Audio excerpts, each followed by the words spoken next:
Mainit na patanghali sa inyo mga kagala ko. Ayan, pagkatapos natin gumawa kanina sa babuyan, nandito naman ulit tayo ngayon sa gubat. Tayo maghahakot ng bulo para sa ating gagamitin dun sa babuyan para sa panganganak ng aming inahin na si Juana at si Marites.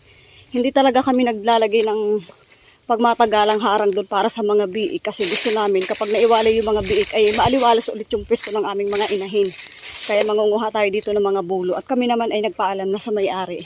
Kaya salamat po sa may-ari at kami ipinayagan para bigyan ng mga bulo dito. Dito talaga niya kami pinakuha sa banda dito kasi mas magaganda daw yung mga bulo dito. Marami akong alaala dito sa gubat na to nung buhay pa ang papa ko. Lagi akong sunod-sunod sa kanya sa pangangawit. Tagapagdala ng suklot. Namiss ko lang ulit na maglakad dito. Ganyan yung itsura niya dito. Pangharang-harang lang naman namin yan mga kagala dun sa ano nga. Para kapag umanak si Juana, yung takbuhan doon ng mga biik para hindi sila makalabas. Kaya pagkakain namin ni Di ay dumiretso na kami dito. Tinatamad ako mag voice over kaya nagkukuda na lang ako. Di para bagang mas malaki yun sa may paggitna na yun di. Hindi ka nagbuta nga kaya mamay maahasan ka dyan. Ang tigas mo ang ulo mo. Pagka naahasan dyan, bahala ka, mag-aasawa ulit ako. Hilahin mo. Sige ang tagahila.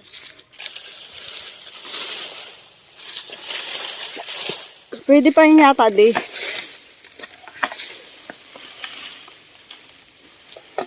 Madami ditong buluan. Abot na sa dulo. Tapos dun, papunta dun.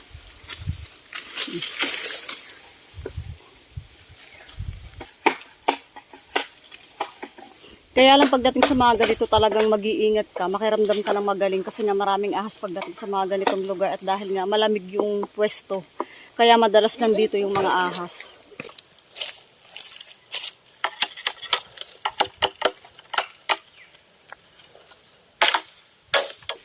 Parang pinutol yan sa dyan na naiwan lang. Ano di? Ano maganda ang putol sa dulo. Pero sayang pa kukunin na rin namin. Mapapakinabangan pa yan. Saka buong buo pa naman siya. Kakaunti ka naman magkalampag eh. Baka akala ng ahas pinapatulog mo lang sila. Ayun pa rin di. Meron pa din sa kabila pala na isang ganun. Bulo. Naputol na. Tagay mo kayo ng tagay, tapos akong tagahila.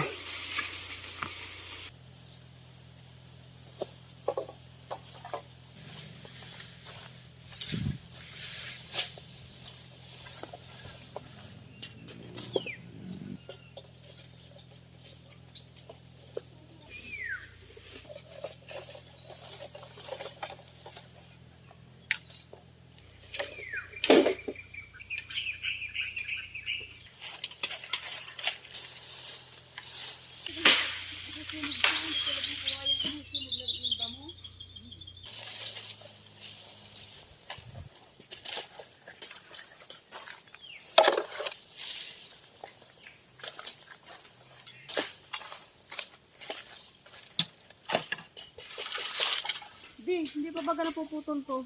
Ha? Ito, hindi pa napuputol pala to.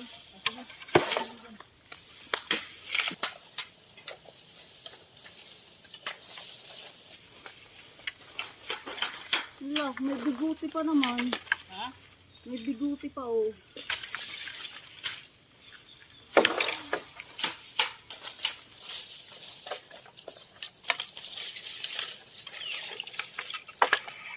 Sayang to mga kagala. Yung ibang sadyang putol na dito na lang natuyo ay kinukuha na rin namin kasi sayang naman. Oh, nahaba pa. Tapos yung madalas na kinukuha na lang ni Di ng mga green pa. Yun yung mga nakatumba na humahapay na talaga. Para naman hindi masayang, para yung matira pa din sa puno, yung mga straight lang talaga pataas. Ang kinukuha namin para mga damage na nakayuko na sila. Para hindi masayang kasi ang papunta na rin nun, mapuputol na rin sila ng kusa. Yun na yung inagapan namin kunin para hindi masayang.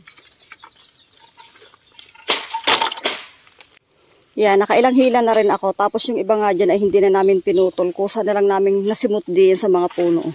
Para hindi masayang. Napapakita ko sa inyo mga kagala. Meron ditong nagayak sanang gumawa ng pugad na ibon. Pero hindi naman tinuloy. Ayan o. O siguro baka napagpugada na niya tapos umalis na or baka balak gawin, tapos hindi na niya tinuloy. Ayun, kasi paikot na siya dito. Yung gitna ng ganito mga buluan o ganyan ang itsura niya. Kaya dubling pag-iingat talaga sa kiramdam kapag ganitong papasok ka sa gubat kasi maahas dyan. Kasi na. Sa mga sulok-sulok niya nagtatago ang ahas. Okay na siguro to. Tama na muna yung aming pangunguha. Kapag nagkulang, sa kanilang ulit kami kukuha. Para sigurado lang na hindi masayang yung bawat makukuha namin. Maghahakot na lang kami mga kagala. Thank you po sa may-ari sa nagbigay sa amin itong mga bulo. Ayun pa di yung tuyo. Tapos ayun, pag kinulang, sa kanilang ulit kami manghihingi para sigurado lang na hindi sayang yung ating bawat nahahakutin galing dito sa buluan.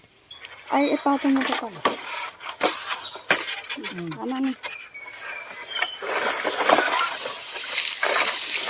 Yan, maghahakot na tayo palabas. Ang ingay sa ang ingay sa tainga, di? Ang ingay sa tainga. Wait nga na, naririndi ako dito. Gantoy mo na lang, di mas okay pa.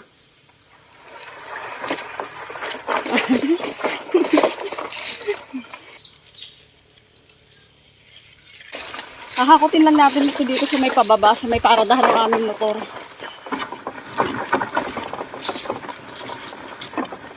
Yan, doon tayo sa may babang yun. Sa may kalsada, nandun yung aming motor.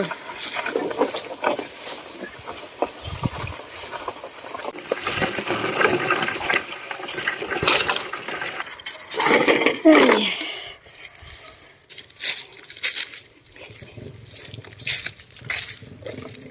Pangalawang hakot. Dito na lang, di sa kamay ko na lang. Yan. Parang naglakad na rin ng 5 kilometro. May bit-bit pa. Nakalakad pa rin kahit kaunti. Napakinabangan pa. Nakatig 2 hakot kami ni Di. Last na to, tapos hahakutin naman namin pauwi ng motor.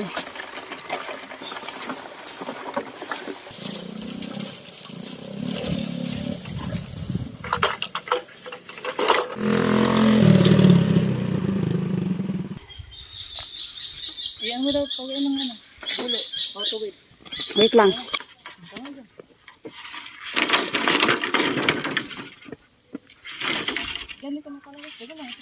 Sa bundok at gubat na tahimik ang mundo, sa ilalim ng araw, sa lilim ng puno, ramdam ang hangin, malaya ang puso sa bawat hagbang na aking tinatahak. Adventure ang dala, walang atrasan. Exploring places, bagong tanawin. Sa bawat gala may kwentong dadalhin. Sa bawat ngiti, sa bawat tawa, life is better kapag kasama ang kalikasan.